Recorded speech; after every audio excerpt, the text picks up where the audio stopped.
The 70s were a wild era. And while all this was going on, Bill Cosby raped 54 people. Holy shit, that's a lot of rapes, man. This guy's putting up real numbers. He's like the Steph Curry of rape. Man, that's a lot of rapes. 54. If he had raped 30 less people, that's still 24 rapes. Don't forget, each one of these rapes has 8 hours of sleep in it.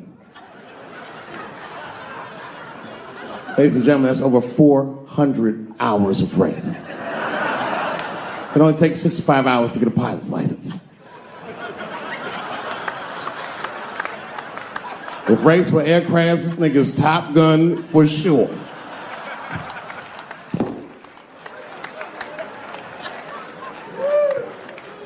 Yeah, that's a tough one. You know, and I was on stage not too long ago. I was in Syracuse, New York.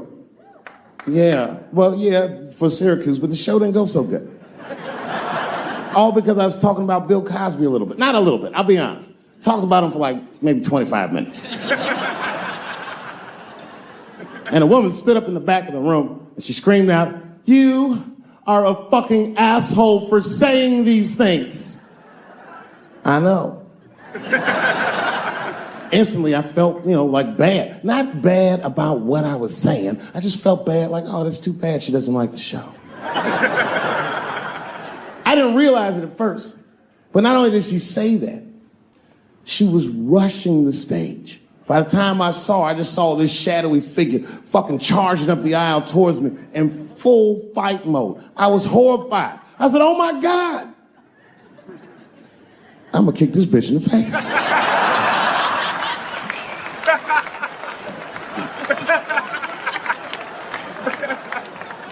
Lucky for me, I didn't have to. Security tackled her, but it was a really fucking horrifying scene. Scuffle ensued. And then, finally, she screamed out to me, "Women suffer." I said, I know. And ladies, I need you to know that I know. I need you to know, seriously, there's a lot of men in this room that identify themselves as feminists. I would include myself in that. Don't ever forget, we all have mothers and daughters and sisters and wives, and we want to see all these women do well and not be held back by their gender. There's a lot of men like that in this room. There's a lot of men like that in the world, or as we are known on the streets, bitch-ass niggas.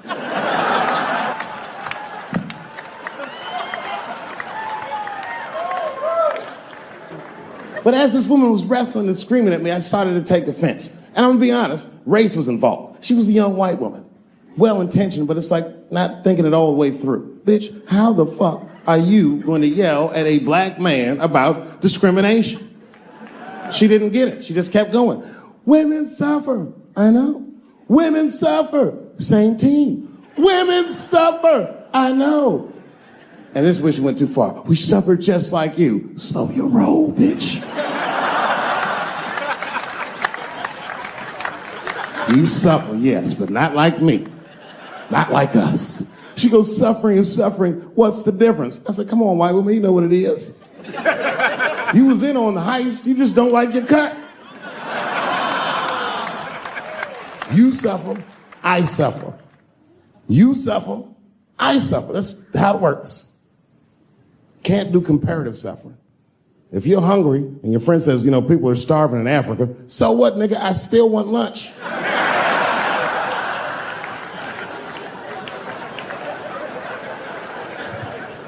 Black people know about comparative suffering, and you know this is a fucking dead-end game. Blacks and Jews do that shit to each other all the time. You ever played Who'd Suffer More with a Jewish person? It's a tough game. Whenever you think you got the Jewish guy on the ropes, that motherfucker will be like, well, don't forget about Egypt. Egypt? God damn, nigga, I didn't know he was going all the way back to Egypt.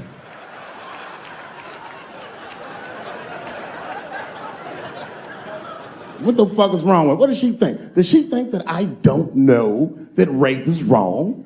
Does she think that maybe I don't have empathy for Bill Cosby's alleged victims? And I would be remiss if I didn't remind you that technically these are all still allegations, although I admit it looks very bad.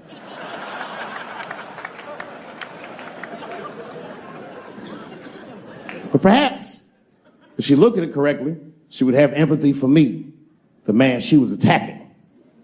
42-year-old black comedian. Obviously, Bill Cosby was a hero to me. And she doesn't know what it feels like to think that your hero might have done something so heinous. My God, you can't imagine.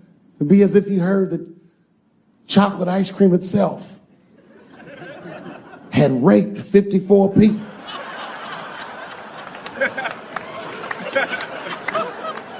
You'd say to yourself, oh man, but I like chocolate ice cream. I don't want it to rape. At first, I didn't believe it. I was like, man, these people are obviously trying to destroy Dr. Cosby's rich legacy. Even 34 allegations into it, I was still like, man, probably only raped 10 or 11 of those people. I know, but it's really tough. You know, you guys are young, so imagine if you found out 40 years from now that Kevin Hart raped 54 people. You'd be like, the only one that would believe that would be Cat Williams. He'd be like, I knew that motherfucker was up to something.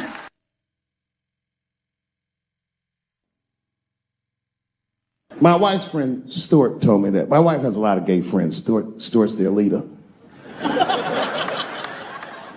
She has a lot of gay friends. And I don't like them.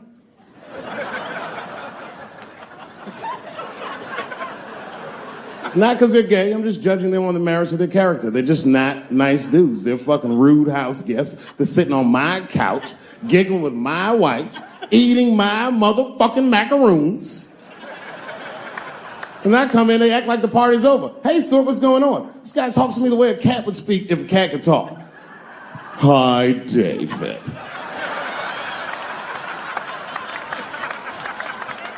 Stuart, what's all the beef, man? What's going on?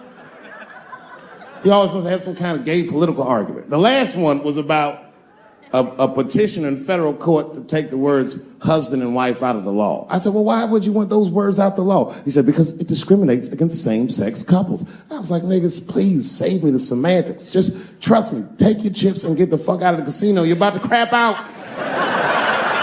Just go outside, talk that over amongst yourselves, and whichever one of you is gayer, that's the wife.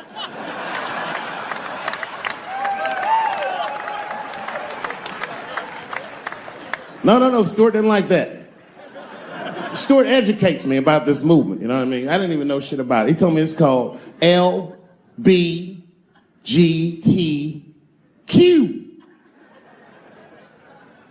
I was like, what the fuck is the Q? Does that even make sense, Q? Turns out Q is like the vowels. That shit is sometimes Y. It's for gay dudes that don't really know they're gay. You know what I mean? Like prison fags who are like, well, I'm not gay, nigga. I'm just sucking these dicks to pass the time. I'm not G, I'm Q. Ugh.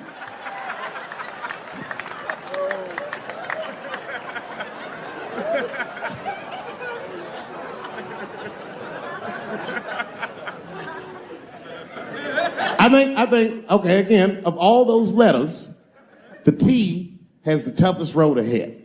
In fact, I think the T should stand for tough road ahead. They've got the longest mental gap to bridge. That's all I'm saying. Because, you know, whenever I see one of them T's on the street, I don't mind them, but I'll be like, man, I miss Bruce. I'm sorry, guys. I'm 42.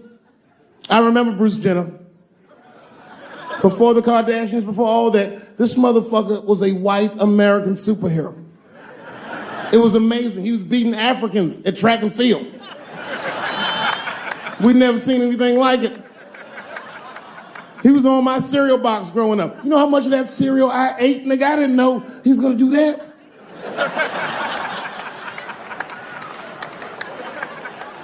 I knew before you guys knew. I heard things on the street in Hollywood. You know, you just be out, see people. Hey, what's up, Kanye? Why the long face? Nigga, you'll see. We got 2 mother-in-laws now. And when I heard he was gonna do it, I was scared. I didn't think the public was ready. I didn't think the media was ready. And you know what? I was wrong. Not only did the public embrace him, but the media was nice. I'd never seen anything like it. Welcome to the world, Caitlin. So long, Bruce. Hello, Caitlin. I was shocked. Is this happening? Wait a minute, is this a time in American history when an American can make a decision for themselves? And even though other Americans don't understand it, they'll support it and let this person live a happy life? Is this what's happening? If it is, then good for America. That's Dave Chappelle, the American. Although Dave Chappelle, the black American, he was a little jealous. I was like, how the fuck are transgender people beating black people in the discrimination Olympics? If the police shot half as many transgenders as they did niggas last year, it'd be a fucking war in LA. I know black dudes in Brooklyn, hard street motherfuckers that wear high heels just to feel safe.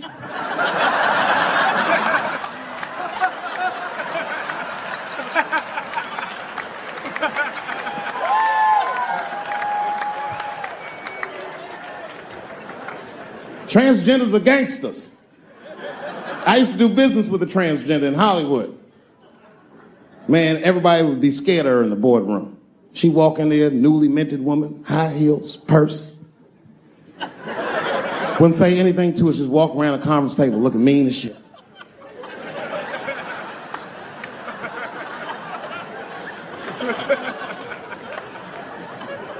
And then she walked to the head of the conference table, stare at us all, reach in her purse, and pull her old dick out and throw it on the table. Let's talk business, gentlemen. Ah!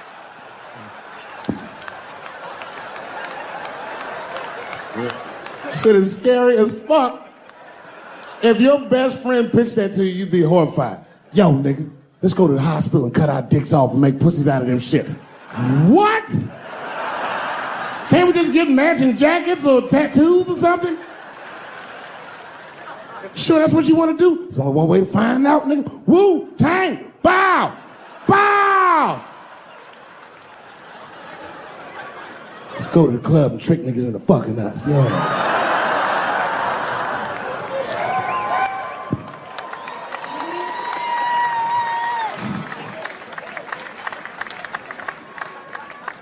I was sitting back there, I'm smoking, drinking with the stars. And then 2 Hollywood movie producers came over right to me. Oh my God, Dave Chappelle, said the leader one. He was obviously gay.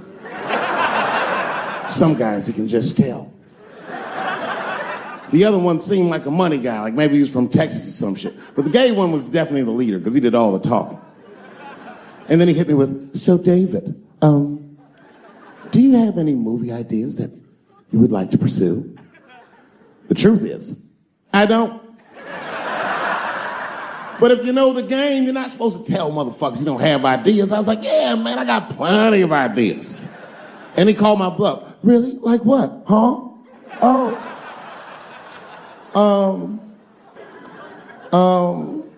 And then I just started making up shit that I thought maybe he'd like to see. I said, I have a superhero idea. Because really? I go, yeah, he's a gay superhero. He was like, really? What's it called? Huh? Oh, it's called Same Hero, New Boots. It's about a gay sous chef in San Francisco. He gets bit by a radioactive rat on his shift when he's taking out the trash.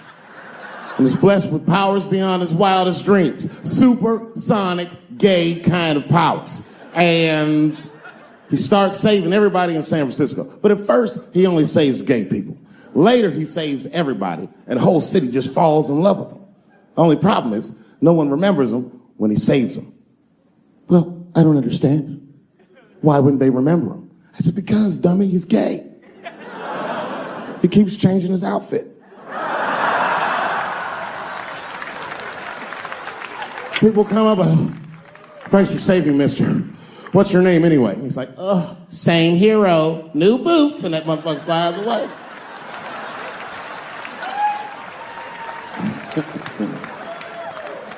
He was like, I like it a lot. The Texan didn't like that shit at all. He was upset. That's impossible, gay superhero. I said, what? Well, I have others. I have a superhero you love because he's stronger than Superman and he fights for truth, justice, and the American way like Superman, but more than Superman. He beats up Mexicans for no reason.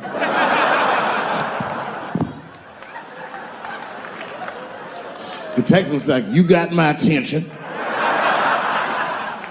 I was like, man, this motherfucker is so strong, he can fly and do all this great shit. Only problem with this guy is he can't even activate his powers unless he touches a woman's vagina.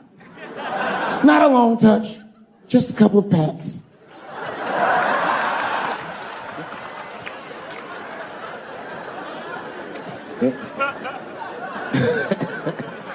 He said, well, what's the problem with that? I said, well, the problem, sir, is that our hero is not, he's not a handsome man. And he's often short on cash. So whenever trouble breaks out, he has to run around the city and convince women to let him pat their vaginas. Please, miss, that building's on fire. Can I pat your vagina quickly? People are dying, but he can't tell them exactly why. Ugh, get away, you're gross. Please, miss, people are dying. Just a couple of pats. Ugh, gross, get away.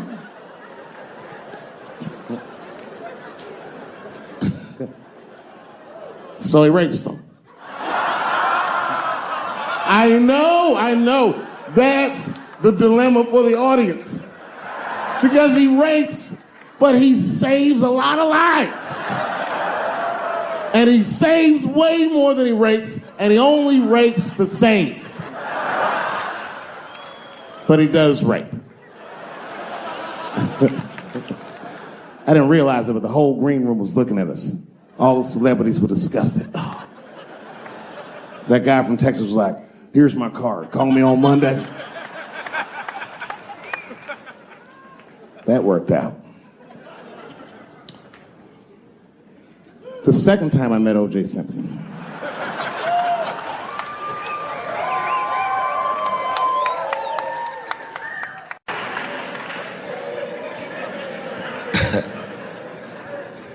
The school year was already in full swing, and Ellington has a policy that they don't let people just come in the middle of the year. But Linda Gravatt, who was the head of the theater department at the time, very graciously took a meeting with me and my mother, and I get emotional thinking about it. Anybody that went here,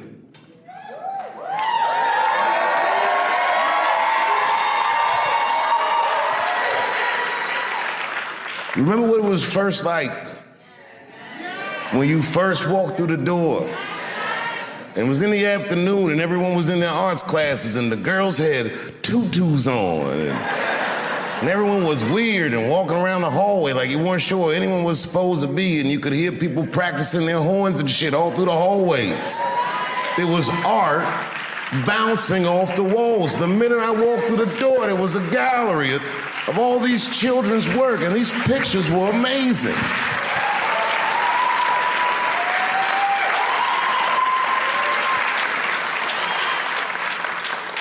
My first thought, when I walked through that door, I'm not good enough to be here, I'm sure.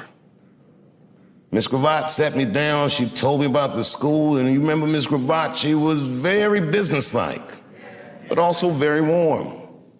She was intimidating, but palpably kind. She was a paradox of a human being. And she gave me a date for an audition. My mother said, okay, Dave, it's on you. Now, those of you who know me know that I didn't prepare for that audition. That audition was like a possession. It was just something that I was proud to have.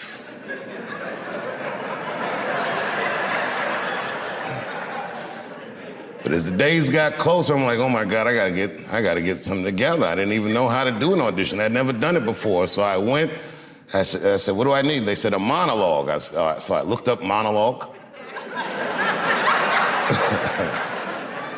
And I went to the library, the MLK library, this huge library, so I gotta find something. And I found a piece in one of those yellow script books. It was a monologue by Mark Twain called The Judge's Spirited Woman. I learned it in a night. You know, it was not hard for me to memorize things. The next day, it was a Saturday, I think, and I came to the school, and they auditioned what used to be this room, the original theater at Duke Ellington School of the Arts. And all the department heads sat in here, and the lights are in your eyes, and there's a bunch of kids who already go to the school who come on Saturday just to see who might be coming. And I talked to all these kids before I went in, and these kids were nothing like the kids at Easton. They were like them, but they were different. They were weird and funny and self-deprecating, things like this. And I remember I came out on stage and I did my audition, and it was like terrible. I froze up in the beginning. I started, and then I said, wait a minute, I'm messing up. Let me start again. And I was nervous, and I was scared. And in the middle of the audition, I'm in the middle of the monologue, one of the teachers, Fred Leach, he said, Fred Leach, he goes, okay, that's enough. I said, well, there's still a little more. He goes, no, that is enough, he said.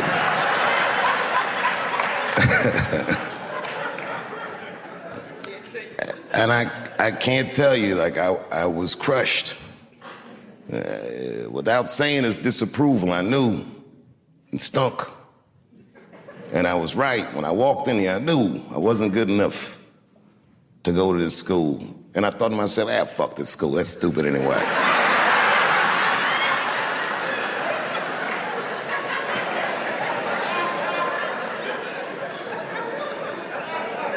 In first year theater, there's a question that they ask students from time to time. And it's a make or break question. And when you ask this question, you don't know. And the question is this. They say, why do you want to act? Now, if you say anything like, I want to be a star, you're not going to get in. I didn't know that. And I figured I already blew the audition, so I told him the truth. He said, why do you want to act? I don't. That's what I said. And they said, well, then why are you here? I said, because I want to be a comedian, and some comedian told me that if I want to be a good comedian, I need to learn how to act. And teachers look at each other and go, thank you very much, and I left. And I was walking down the hallway, kicking rocks.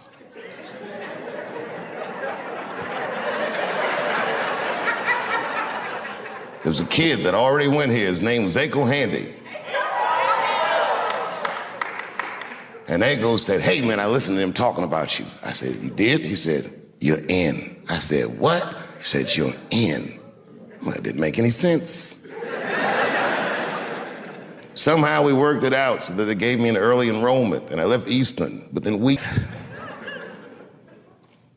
At an improv class, a teacher named Geraldine Gilstrap told me that I should stop doing funny pieces, that I should try to stretch myself artistically, that maybe I had more in me than comedy. And at the time, I took offense to that.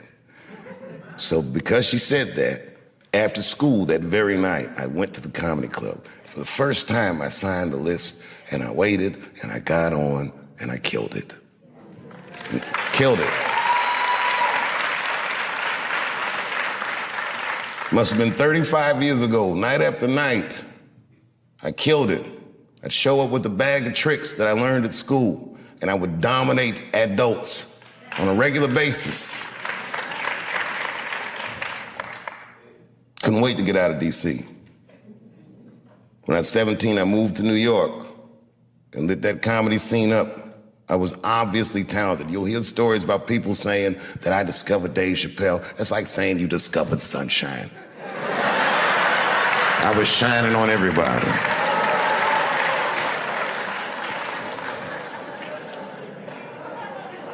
And when I got in that professional world, I was oddly prepared. I had a sense of professionalism. I showed up on time. I did the things that I learned in school to do, just the basics. But my career didn't have any direction because I was still so young. And that didn't change for many years. It didn't change until my girlfriend at the time, now my wife, told me she was pregnant. And I was like, you know what? I should really start taking this seriously.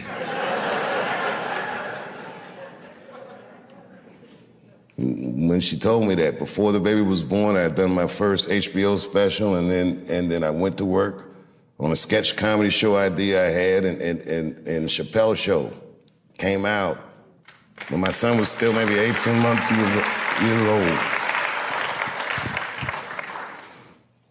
And I bet on myself. I took less money.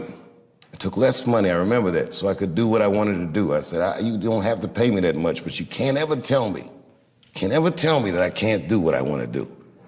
I did the first season, I'll tell you, for $300,000. Which sounds like a lot of money, but.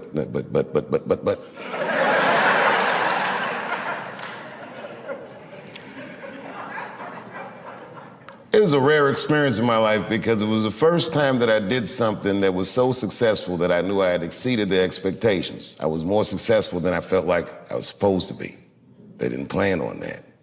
The second season came out and it was a juggernaut, and then I remember this was the single best day of my career.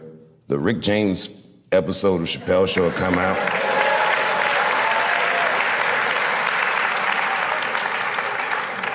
People were going crazy about the Rick James episode. At the same time, the DVD for season 1 of Chappelle Show dropped. It was the first time any television show had ever been sold off air, and it sold 1 million copies in the first day. It was unheard of. To this day, nothing has sold more than Chappelle Show. It's still on the top 10 in Netflix. All those great things happened, and my contract was up. Clearly, I was about to be rich.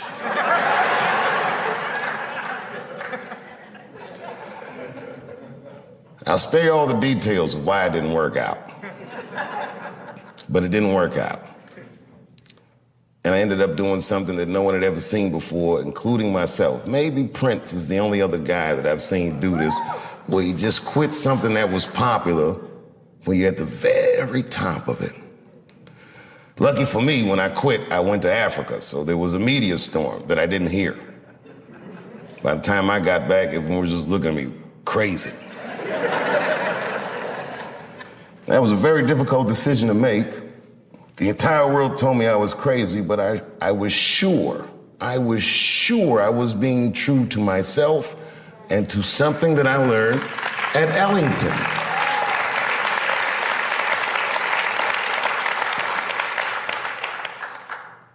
I'm one of those comedians that thought of himself as an artist.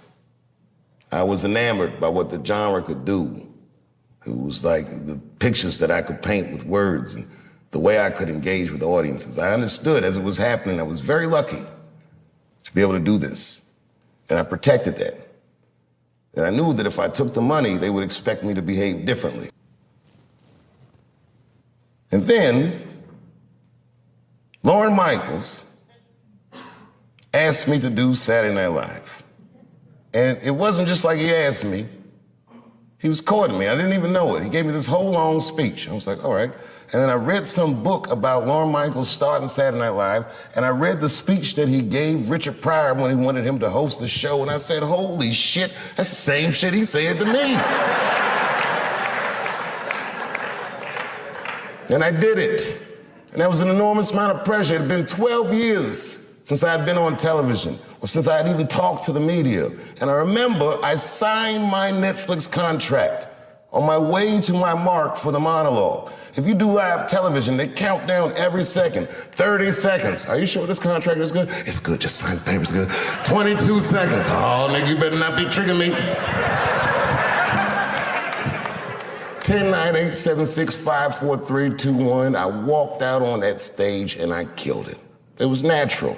It was nothing. It was easy work. Got an Emmy for that one too.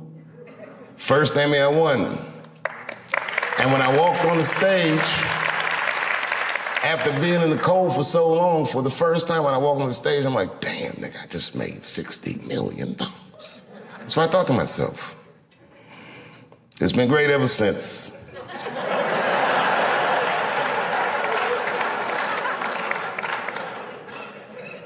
Really, I could do these specials like Steph Curry. I'll be shooting from inside, outside, all night. It's been great ever since.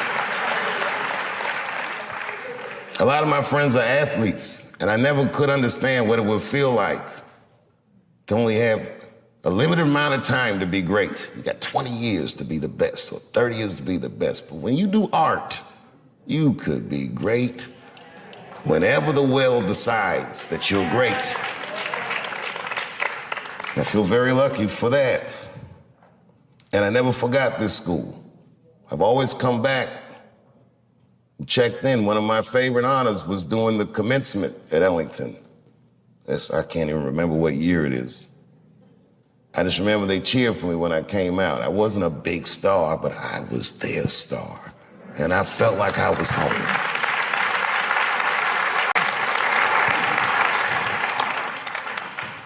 After I did Lorne Michaels, after I did Saturday Night Live, Lorne Michaels said something that I gotta share with you. He goes, "You went to Peggy Caford School, didn't you?" That's what he said. And I said, "I did." And he said, I want to say that Saturday Night Live, he goes, "Tell her I owe her money."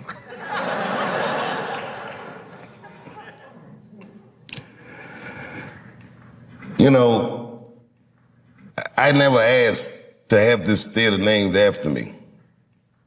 Peggy asked me. She was ailing, and I went to her house to visit her. She said, "I want you to put your name on the school." She said, "It will help us raise money for the school." And to me, it was like, I felt like I'm a little young for that, and I'm still kind of using the name, you know what I mean? Let's see what I do with it first. You never know, Like imagine if OJ named his son OJ Jr. Oh, Dad.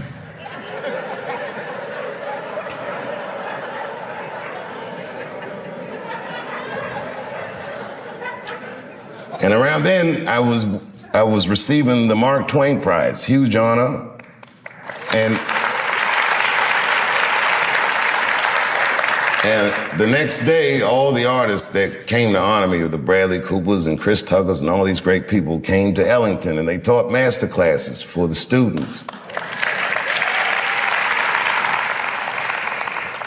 And Peggy Cooper Cafritz, as sick as she was, got out of her bed so she could be with her babies.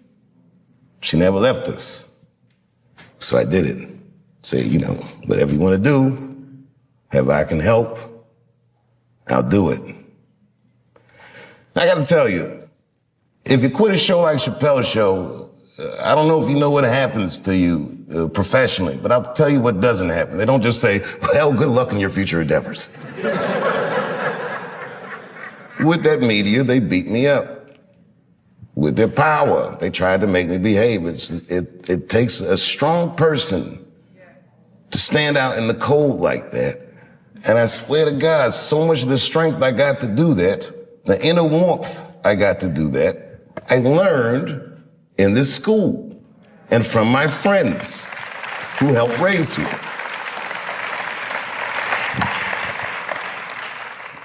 So why wouldn't I do anything I could to help my benefactor? And the last time I came back, after the closer, when the kids were mad at me, I gotta tell you, that was quite the day. All the kids were screaming and yelling. I remember I said to the kids, I go, well, what do you guys think I did wrong? And a line formed.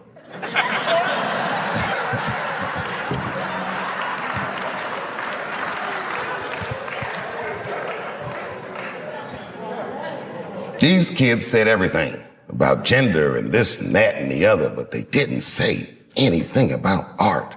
And this is my biggest gripe with this whole controversy with the closer, that you cannot report on an artist's work and remove artistic nuance from his words.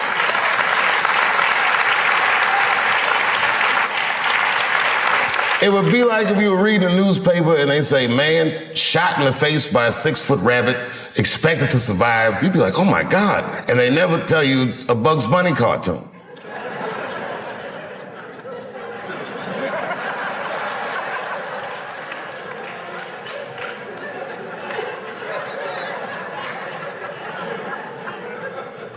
I took a lot of cold shots in show business. And I gotta tell you, as the years go on, you feel the shots less and less. Hey, it's just the business, is what you say. But that one, that day, boy, that day they hurt me. When I heard those talking points coming out of these children's faces, that really, sincerely hurt me. Because I know those kids didn't come up with those words. I've heard those words before.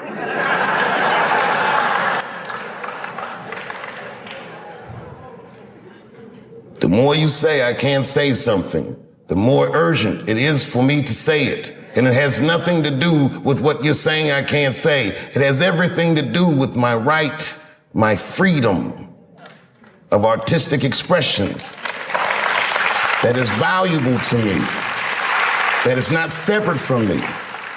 It's worth protecting for me, and it's worth protecting for everyone else who endeavors in our noble, noble professions.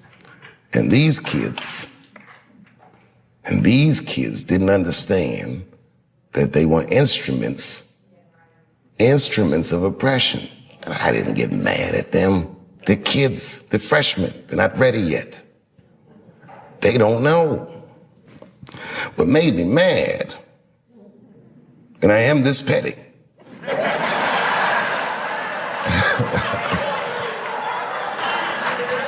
I ain't saying names.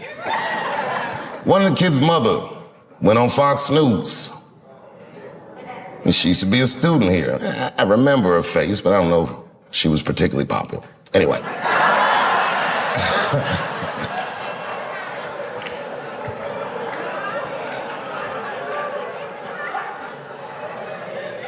She was in the literary media arts department.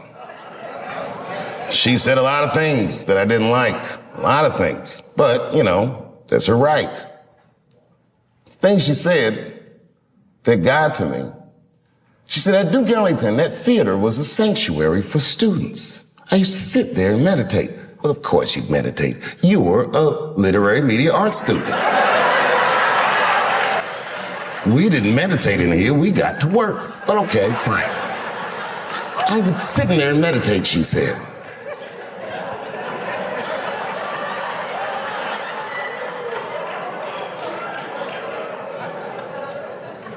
And then she scrunched her face up. She's a beautiful woman, but her face looked hideous the way she scrunched it up. And she said, and just to imagine his name on that theater. How could you do that to those kids?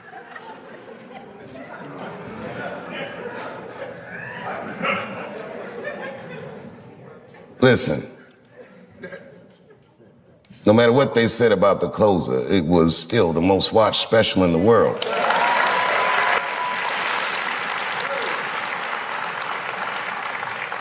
And I am still of the mind, and I say this with all humility, it is a masterpiece. And I challenge all my peers to make its equal. They cannot. I am sure.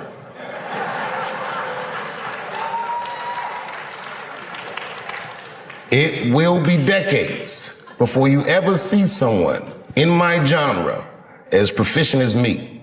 I am maybe a once-in-a-lifetime talent. I am telling you the truth.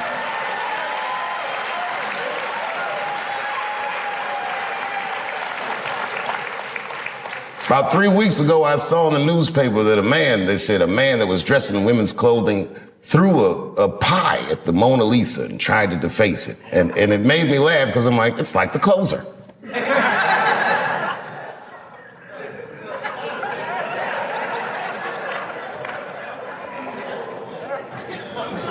I said it to the kids that day, if you have a better idea, then express it, and you can beat me.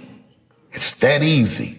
If you have more talent than me, then display it, and you can beat me. with certainty. This is what our genre is about. The idea that my name will be turned into an instrument of someone else's perceived oppression is untenable to me. The fact that if my name was on this theater and the kid that walked through that door would feel anything other than pride in their school and in their endeavors, well, that's untenable to me. So on Friday, I decided that I don't want my name on the school. Hear me out. The Ellington family is my family. When this controversy came out, when the students were angry, at the height of their anger, they said, we still want to name the theater after you. They taught the kids about the nuance of art and activism. And I feel, a great deal of success. And it came around. So it's not that they did not want to give this to me. They're still my family. And I'm not going to say I don't want it. I'm going to say I'll defer it. Rather than give this theater my name, I would like to give these students my message to them. So it is with great honor that I unveil the new name of this theater, the Gerard Carmichael Theater. I'm just kidding. I'm totally joking. Let me see if I can get this here. This theater should be called the Theater for Artistic Freedom and Expression. I want that for myself, and I want it for every student that's educated at this school. And when and if you are ever ready, you can put my name right on top of that. I love you, Duke Ellington. Thank you very much. Thank you very much. Lifelong friends. As I get older, I appreciate my teachers more and more. But to tell you the truth, I appreciated them then. Teacher salary is, not necessarily what it should be. And when I think about that, juxtaposed to the dedication that the teachers, the time they would spend to me, the way they would notice, are you okay? Is everything all right? You look sad today. Any little thing, like a family member would. And they fostered an environment of almost absolute trust, like your parents. There's 2 lectures that I got at school that changed the way I do comedy, that turned a light switch on. It was 2 teachers. Donald Lease. Donald Lease, may he rest in peace. Maybe one of the single best educators that I've ever met in my life. He had a demeanor about himself that demanded excellence from his students. He would tell us incredible stories that I didn't believe. He claimed in one class, the song Killing Them Softly was about him. I was like, nah, nigga, not you. He told me he knew Donny Hathaway and Roberta Flack and all these people, these DC legends. He's a humble man, but he really demanded excellence. And he gave us a lecture once on a concept called polarization. Polarization meaning the idea that if you can make everybody look at the same thing at the same time, that their rational mind will decrease and their emotional response will increase. He said that's how audiences work. That's how mobs work. That's how you make a person lose themselves in the crowd. I got it. As he was saying this, he would hold a staple in his hand. It was a good lecture. He said, everyone focus on the staple. And then he would explain to us what polarization is as we're all looking at the staple. And then he'd scream, ha! And everyone would jump, oh. And he said, what you scared of? Oh, shit, that works. And ever since he did that lecture, I listened in his class intently. He was one of the only guys that I would always get straight A's from because I worked very hard, not to get his approval, but to avoid his disapproval. When we were coming up, they had a thing called juries. I don't know, do they still do juries? Juries is when all the department heads give you a piece to work on and they sit there and they make you perform the piece, and the criticism is brutal. We were kids. We didn't understand that they were preparing us for a hard world ahead. If you wanted a profession in art, they would tear us to shreds. The stress of a jury, and man, I never practiced. Because I didn't want to act. You know, I'm from a different time, young man, a dark time to you. I'm from a time that I didn't even used to know who was on the phone until I answered the shit.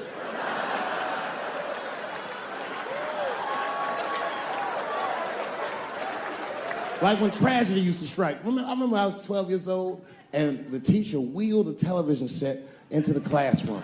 You remember these days? And she turned it on to one of 3 channels. And she said, class, the space shuttle is taking off and we're all gonna watch it take off. Man, that shit was going great for like 3 to 5 minutes. That's right, you remember, it fucking exploded. Right on television, everybody on board, dead, immediately presumed dead. It was so bad, the teacher looked at all the kids and was like, you can go home. It's a goddamn national tragedy. This was Cold War America. The Russians were laughing at us. My point is, for a guy your age wouldn't even know the pain because in your generation, it's like the space shuttle blows up every fucking day. How can you care about anything when you know every goddamn thing? I'm getting over one cop shooting, and then another one happens, and then another one happens, and another one happens. I'm crying about Paris, and then Brussels happens. I can't keep track of all this shit, so you just give the fuck up. That's the hallmark of your generation, and that's fucked up because your generation lives in the most difficult time in human history. This is the age of spin, the age where nobody knows what the fuck they're even looking at. Did you know that Planned Parenthood was for abortions? It's for people that don't plan things out at all.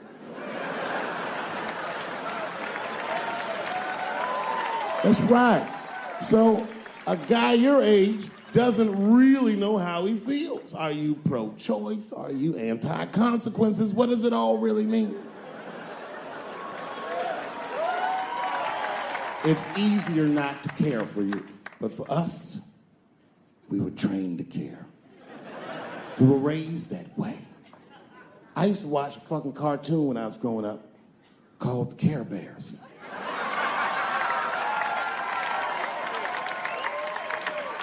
It was about a fucking group of teddy bear people. They were like teddy bears, but they were like people, and they were all different colors, and they all fucking just walked around caring. They cared about each other and everything else. They all had different designs on their stomachs, and the designs told you something about what they might be like inside. Very, very loving group of beings.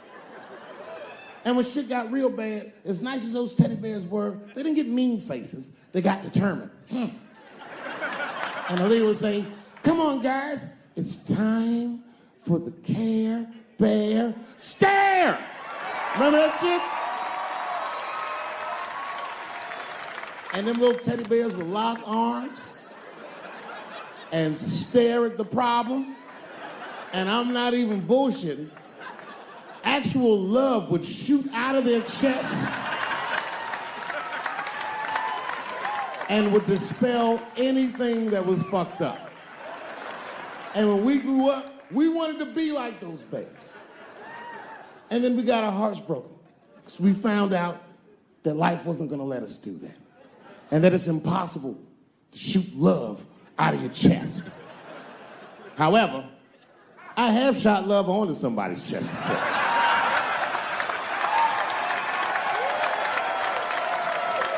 I do it all the time. It's the next best thing.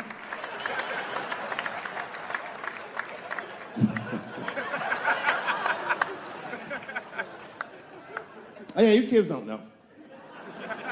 Your generation is just determined to be angry, mad. Everybody's mad. Back when we were growing up, only black people were mad. Now, everybody's just trying to get in on the act. I try to think to myself, well, when did everyone get mad? And then I realized this happened before we were born. This is a long way to go, but probably started in the Second World War. Think about it. All these black men, millions of black men, leave the United States for the first time, go over to Europe with America's armed forces and fight the Nazis and make more money fighting Nazis than they ever dreamed they would make in the United States. And a lot of those men, while they were in Europe, just to be real, not to be crass, a lot of them probably got their dick sucked by white women. I'm sorry, ladies and gentlemen, this was World War II Europe, and these were desperate times, and penises were being sucked for shoelaces and chocolate and very frivolous things. And it's very hard to come back to America and sit on the back of the bus after you've been in the south of France getting your dick sucked for a Crunch bar or some crazy shit like that. That's a life-changing experience.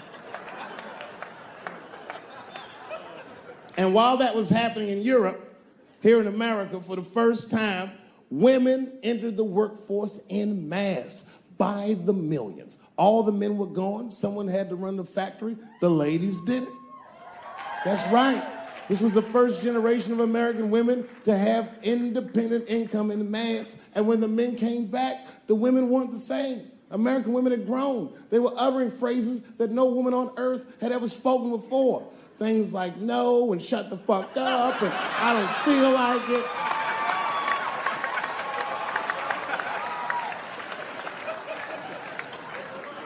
And then behind the scenes of that, there was a little-known government agency that started testing mind-controlled drugs on the American public. They fucked up.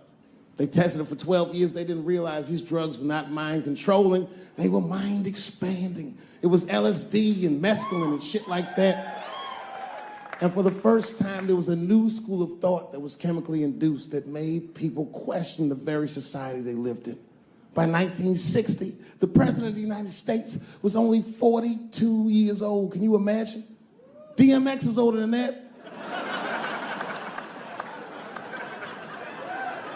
And he was going to usher in a new era of peace. He was going to avoid the Cold War. He was going to end segregation. And they blew his fucking brains out in front of everyone in Dallas. This country was never the same. There were 7 more major assassinations in the 60s.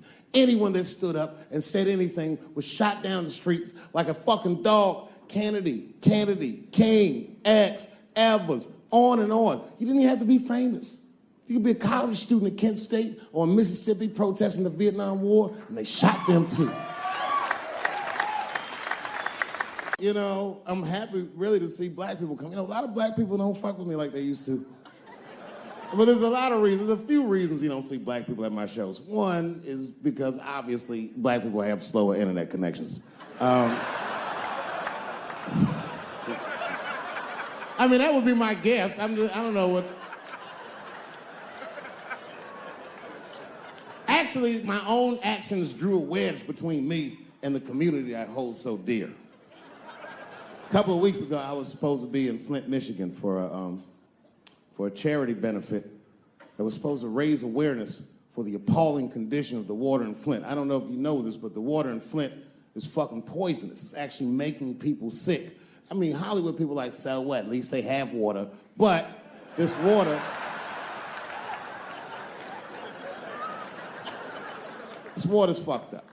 So a lot of black celebrities flew into Flint, and they did a tremendous charity benefit, and I was on the schedule to appear.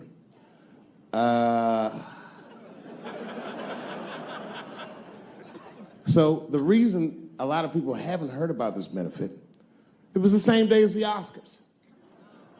Right, I know. So I was on my way to the airport to go to Flint, and then Chris Rock calls me and is like, hey, Dave, I got a ticket for you for the Oscars. Can you make it? And I was like, sure, nigga, I'm on my way to the airport right now. Oh, come on, man. What am I gonna do about that water? What am I, a fucking superhero? I need to have fun. I need to live too. I didn't fuck that water up. Stevie Wonder was there. They didn't need me.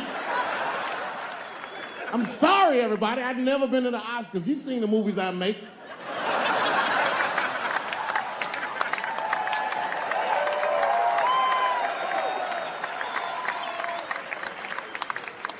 I was excited as fuck. I knew I was gonna get in some trouble because when I was walking in the red carpet, the black press came after me.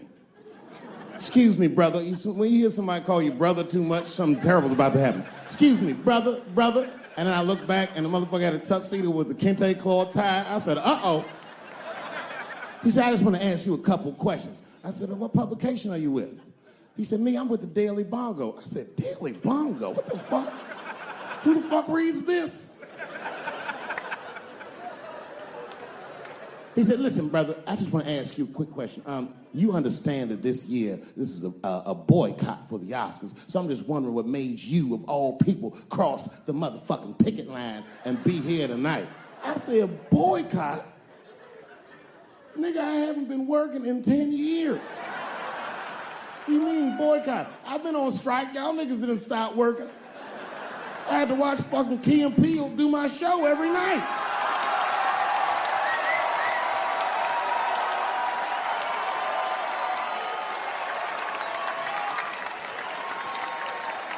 Fuck the Daily Bongo is what I said.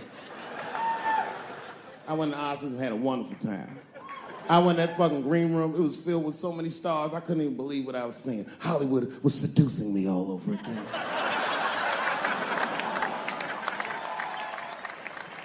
Yeah, no, it was now in the gay community's defense, Manny Pacquiao said some outlandish shit about gay people. Very, very not nice things that I won't repeat, but there was biblical verses and some analogies to animals. Wasn't a good look. Nike took his shoes immediately, which I thought was a little harsh. A little harsh. You know what I mean? Because he's, just because he's Asian. You know what I mean? Fuck, you gonna take shoes off Asian dude to appease a gay dude. You know what I mean? No? You don't know what I mean. But Asian people kind of know what I mean. No? No Asians in the front? No? No, this is what I mean. Okay, look, okay, you're an Asian dude. No, I say this with no disrespect, but we're all Americans, right? And we can agree that America has a huge body count all over the world, but nowhere more than Asia. Literally, if you look at history, recently, we have bombed the masculinity out of an entire continent. We dropped 2 atomic bombs on fucking Japan, and they've been drawing Hello Kitty and shit ever since. There's a lot of lady boys in the wake of our bombs. And I know these things because my wife is Asian. She's Filipino. All right, well, okay, so that explains it. Now you know why you see me at all those Filipino events. I'm not there picking up pussy, I'm dropping some off.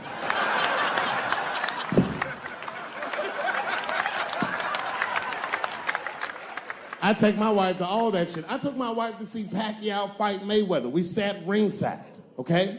That was a quiet car ride home. That's what that was. But if you know what's popping in the Philippines, you know that they got a whole generation of kids in the Philippines growing up without their mothers. Yes. A lot of women in the Philippines go to the Arabian Peninsula, they come to the United States, they make all their money here, they send all that money back home, which is still one of the #1 staples in the Philippines economy, money that their expats send back to the Philippines. The men, on the other hand, are left rearing children, twiddling their thumbs, waiting on their wives' checks. These men have been fucking emasculated. And then suddenly, a boxer rises from amongst them and reinstates their manhood with his motherfucking fist. This is not the guy you're supposed to ask, what do you think of homosexuals? He's not your champ. Shit. That's why I don't have a sneaker deal, because if you say something that people don't like, they'll take your fucking shoes off. If Martin Luther King had a sneaker deal, we'd still be on the back of the bus. They always true. The Nike exec come up. Hi, Martin. We need you to tone down the talk of civil rights and blacks being humans. It's upsetting our southern distributors. But I don't understand. I thought that's why I had a sneaker deal in the first place. Not quite. Really, it's a walking shoe, and we like the marching, but try to understand. Fuck that shit. You know, I get it, though. I understand why gay people are mad, and I empathize. You know what? I'm just telling you, this is a black dude. I support your movement, but if you want to take some advice from a Negro, pace yourself. These things take a while. Just because they passed the law doesn't mean they're gonna like you. Brown versus the Board of Education was in 1955. Somebody called me a nigga in traffic last Wednesday. It's how long it takes a minute.